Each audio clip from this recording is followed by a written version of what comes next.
Ya, sahabat Bipas masih bersama dengan kami di Bitalk Mom and Kids ya, masih bersama dengan Ibu Galuh dan juga saya membahas tentang liburan yang kids friendly di zaman sekarang ini. Mau pantai, mau gunung, mau bukit, nah ya kan, atau mau juga kafe mungkin. Nah ngomong-ngomong tentang kafe nih Bu, ini kan kita tadi membahas tentang bayi ya dan juga balita yang masih kecil. Apakah sebenarnya boleh gitu dibawa ke tempat-tempat nongkrong, ke tempat-tempat kafe yang banyak orang gitu, kemungkinan mungkin ada yang rokok dan sebagainya. Bagaimana menurut Ibu? Itu pilihan ya. Tapi Hmm. kalau menurut saya sih kita sesuaikan dengan kebutuhan bayi. Bayi di stroller walaupun dia tidur gitu ya. Hmm. Terus mama papahnya nongkrong gitu ya. Mungkin yang pertama diperhatikan adalah yang bebas smoking kali ya. Tuh kan kasihan gitu. Terus juga diperhatikan jam tidur.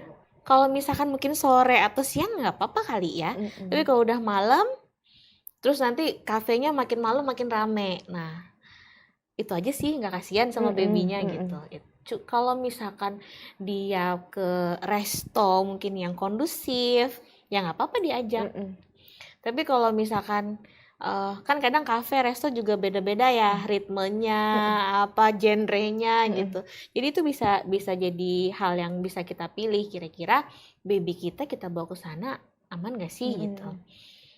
Walaupun di stroller gitu ya. Apakah itu baik untuk perkembangan si anak Bu secara psikologis, kan masih kecil ya, sudah dibawa ke tempat nongkrong orang dewasa seperti itu?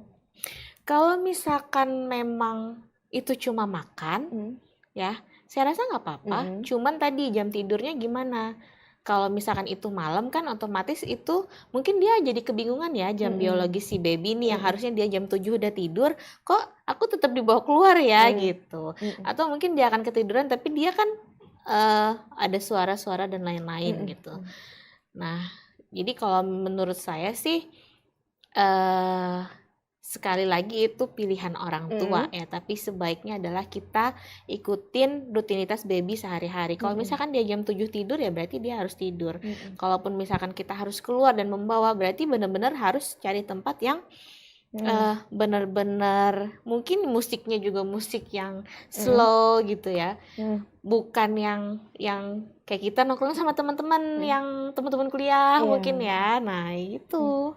Nah, beda ceritanya kalau kita mengajak anak-anak misalkan liburan ke tempat wisata yang religi, Bu. Kan beda jauh dengan kafe ya. Tempat religi ini memang banyak orang, banyak interaksi dengan orang banyak. Apakah ini bagus gitu untuk perkembangan si anak, Bu? Apakah termasuk juga golongan kids friendly? Ya, bisa jadi kan kids friendly tadi kan situasional ya. Nanti terkait persediaan makannya gimana, dia mungkin mohon maaf pipnya gimana gitu ya. Bisa nggak? Jadi mau kemana pun menurut saya itu yang perlu kita perhatikan. Jadi kalau misalkan kita ke wisata religi nih gitu ya, ramah anak nggak dulu toiletnya gitu. Atau misalkan ada tempat makan nggak? Nah takutnya nanti keliling-keliling kelaparan, wah ngamuk nanti anaknya ya. Nah itu Atau kita bawa atau kita sendiri bawa ya. gitu. Berarti oke-oke aja nih mau ke kafe, mau ke tempat wisata religi atau tempat wisata yang terbuka seperti pantai, taman gitu. Asalkan disesuaikan dengan kondisi si anak ya Bu ya. Bener. Kayak misalnya yang pertama kan fisiknya ya, dia sehat atau enggak gitu. Kita ajak jalan-jalan. Terus yang kedua sebelum kita mengajak itu biasanya kita sounding dulu kalau yang kecil ya. Jadi dia tahu nih bakal kemana.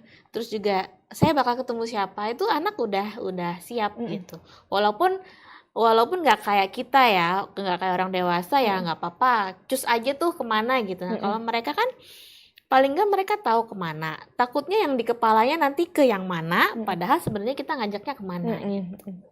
Apakah sounding ini perlu juga diterapkan untuk anak yang sudah beranjak remaja, Bu? Kan beda ya dengan anak-anak yang masih kecil, itu kan masih maulah mendengarkan omongan orang tua, arahan, perintah. Tapi kalau anak-anak yang sudah menuju remaja, ini kayaknya lebih kritis daripada anak-anak yang di bawahnya ya. Nah, seperti apa menyikapi ini, Bu? Lebih bagus juga. Maksudnya gini, lebih bagus juga kalau kita sounding ke anak kita yang remaja.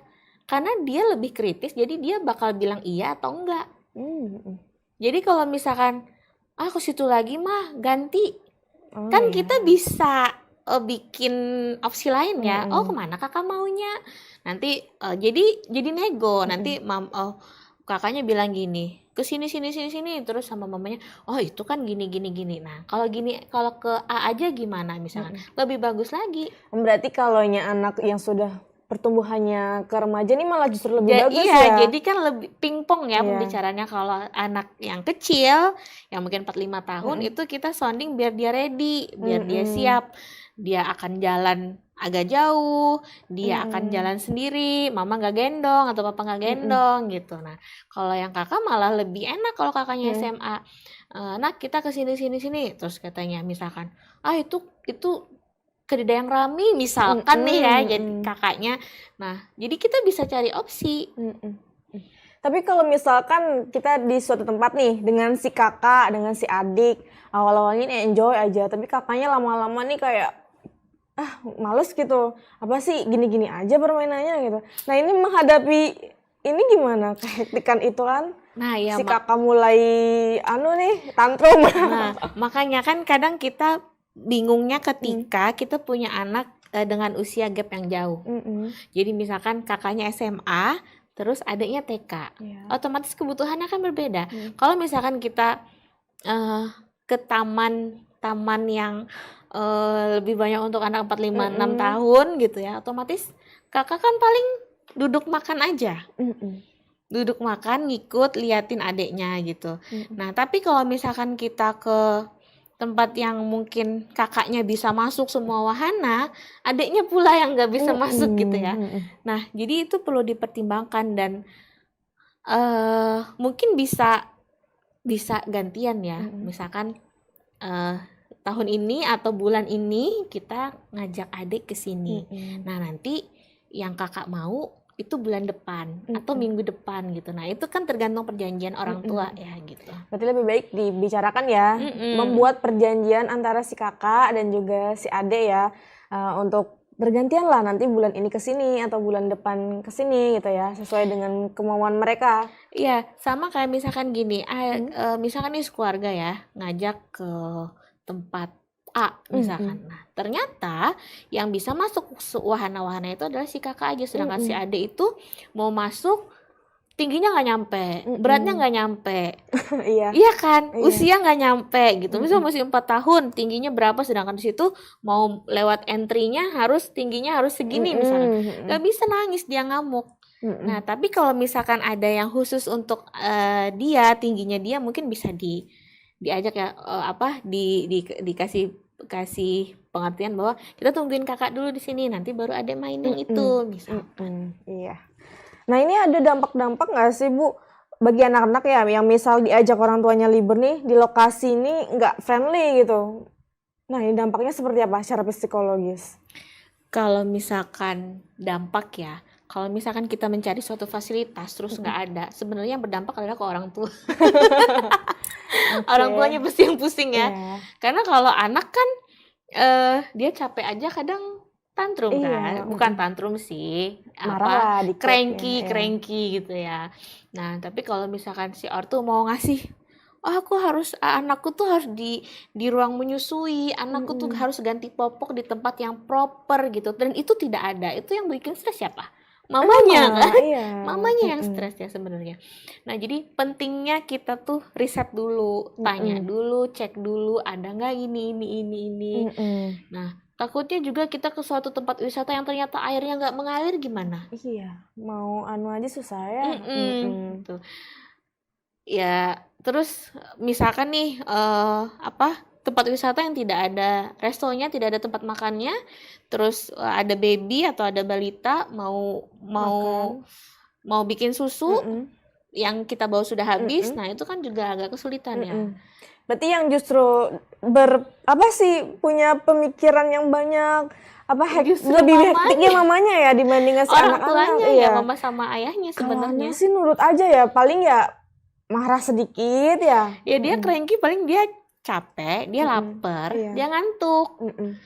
Ya, sisanya kan kalau orang tuanya happy, dia pasti happy. Tapi kalau orang tuanya ngamuk duluan ya dia juga takut-takut lah.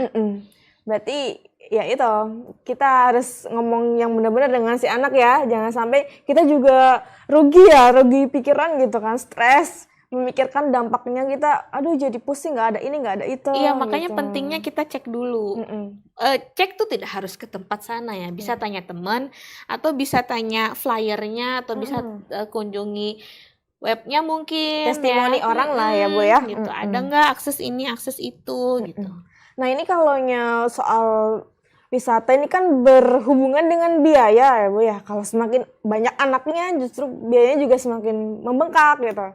Nah ini tips-tips untuk memilih tempat wisata yang kids friendly namun masih sewajarnya gitu, ramah di kantong gitu. Nah seperti apa Bu? Oke, nah itu kan itu tiap keluarga berbeda ya. Tergantung kebutuhan, tergantung prioritas. Kemudian yang berkesan itu tidak harus yang mahal. Ya, yang berkesan adalah Anda hadir di situ sama anak Anda bermain sama anak Anda, itu yang berkesan gitu. Jadi nggak harus ya kalau misalkan yang masuknya mahal tapi Anda tidak terlibat secara langsung, duduk dari jauh gitu. Iya kan? Yang dicari kan kualitinya ya. Nah, jadi sesuaikan aja. Kalau misalkan anak saya misalkan ada berapa, terus saya ke sana 5 misalkan, terus tambah makan siang. Nah, dengan budget segini kira-kira memungkinkan nggak? Atau perlu kita ganti atau kemana gitu. Nah, itu lebih ke nego mungkin ayah ibunya ya. Gimana nih persiapannya? Atau bisa juga persiapannya itu udah jauh-jauh hari. Mungkin nah tahun depan si Ade udah mulai gede nih, udah bisa berjalan sendiri dan lain-lain gitu. Nah, bisa jadi tahun depan kita ajak ke sini. Maka mungkin udah mulai nabung dari jauh-jauh hari ya. Nah, sehingga pas mendekati harinya tuh sudah tinggal berangkat. Berarti kuncinya adalah mempersiapkan uangnya, ya kan, budgetnya. Dengan cara apa? Dengan cara menabung dari jauh-jauh hari. Tapi tergantung masing-masing prioritas. Keperluan ya, dari keperluan masing-masing seperti apa prioritasnya. Mungkin mau ke luar negeri seperti sekarang, zaman sekarang kan ya, anak udah besar sedikit diajak ke luar negeri ya Bu ya. Nah ini bagaimana Bu packing liburan ke luar negeri anak-anak yang masih balita ya? Ya yang pasti kita checklist ya. Checklist dulu apa, terus tidak mungkin dalam satu malam packingan rapi gitu ya. Kayaknya kalau ada anak balita atau baby atau 3 tahun itu kayaknya harus seminggu deh ya packingnya. Kalau keluar negeri ya. Soalnya kan pertama kita cek musimnya dulu. Di sana musim apa? Takutnya salah baju kan kasihan ya. Yang ternyata di sana lagi musim dingin, kita bawa baju yang biasa-biasa aja gitu kan. Atau kalau misalkan sudah beberapa kali sih nggak apa-apa ya, mungkin udah ada pengalaman. Tapi kalau yang pertama kali mungkin harus banyak tanya mungkin ya tanya juga nggak apa-apa sih daripada kita salah. Gitu. Nah ini kalau liburan ke luar negeri ini kan suasana baru, seperti tadi suhu di sana juga kan tidak seperti di sini, mungkin di sana dingin, di sini lagi panas-panasnya ya Bu ya. Nah ini bagaimana cara menyesuaikan si anak dengan suhu di sana, lingkungan di sana yang baru, jangan-jangan sampai sana nanti sakit. Nah itu seperti apa Bu, kita harus persiapan. Nah tapi kita maunya kemanapun dalam itu sehat sehat ya, dalam kondisi sehat. Tapi penting juga mau ke luar negeri, mau cuman di taman deket sini aja, itu sebenarnya kita harus prepare obat-obatan. Bahkan kalaupun cuman ke taman yang ketemu rumput, itu sebenarnya juga kita harus mungkin sedia apa gitu ya di tas. Ya takutnya dia alergi atau digigit apa gitu. Apalagi kalau ke luar negeri kan semua obatnya harus dibawa dong. Dari sakit perut, obat apa flu dan lain-lain gitu. Bahkan bukan cuman untuk si anak, untuk orang tuanya juga perlu gitu. Nah jadi tadi kalau misalkan pun tidak harus yang kemana-mana ya, tidak harus ke luar negeri, jalan deket pun ke taman sini atau misalkan yang agak jauh mungkin 1 jam perjalanan, itu juga kalau memungkinkan bawa obat apa mungkin ada yang harus diolesin gitu. Nah itu harus sedia terus. Nah ini kalau misalkan keluar negeri atau kita ke provinsi lain gitu ya, keluar daerah, keluar kota, ini kan pasti menggunakan jalur udara, jalur darat, dan juga jalur laut ya Bu ya. Nah ini kalau misalkan kita naik pesawat nih ke luar negeri atau ke misalkan Jakarta, Jogja, dan sebagainya.